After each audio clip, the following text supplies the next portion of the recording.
నియోజకవర్గ అభివృద్ధి లక్ష్యంగా కృషి చేయడం జరుగుతుందని కాంగ్రెస్ పార్టీ దుబ్బాక నియోజకవర్గ ఇన్ఛార్జ్ చెరుకు శ్రీనివాసరెడ్డి అన్నారు. సిద్దిపేట జిల్లా మెరుదొడ్డి మండలం కొండాపూర్ గ్రామంలో సీసీ రోడ్డు పనులను ఆయన ప్రారంభించారు. ఈ సందర్భంగా ఆయన మాట్లాడుతూ ముఖ్యమంత్రి రేవంత్ రెడ్డి కృషితో గ్రామీణ ప్రాంతాల అభివృద్ధికి నిధులు విడుదల కావడం జరుగుతుందన్నారు. గత ప్రభుత్వ హయాంలో గ్రామీణ ప్రాంతాల్లో సీసీ రోడ్లు లేక తీవ్ర ఇబ్బందులు ప్రజలు ఎదుర్కోవడం జరిగిందని గుర్తు చేశారు. కాంగ్రెస్ ప్రభుత్వం అధికారంలోకి వచ్చిన తర్వాత గ్రామీణ ప్రాంతంలోని సమస్యలపై ప్రత్యేక దృష్టి సారించడం జరిగిందని వెల్లడించారు. ప్రత్యేక నిధుల ద్వారా దుబ్బాక నియోజకవర్గంలో సీసీ రోడ్డు పనులు 5 కోట్ల రూపాయలతో నిర్మాణం చేయడం జరిగిందని వెల్లడించారు.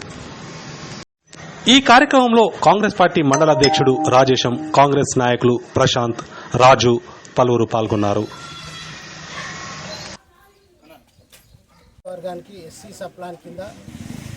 గ్రామీణ ప్రాంతంలో ట్రైన్స్ కానీ సీసీ రోడ్లకు కానీ 5 కోట్లు శాంక్షన్ చేయడం జరిగింది. దానిలో భాగంగానే కొండాపూర్ గ్రామం ముద్దడి మండలం మరి ఎస్సీ కాలనీలో 5 లక్షలతోటి సీసీ రోడ్లు శంకుస్థాపన చేయడం జరిగింది.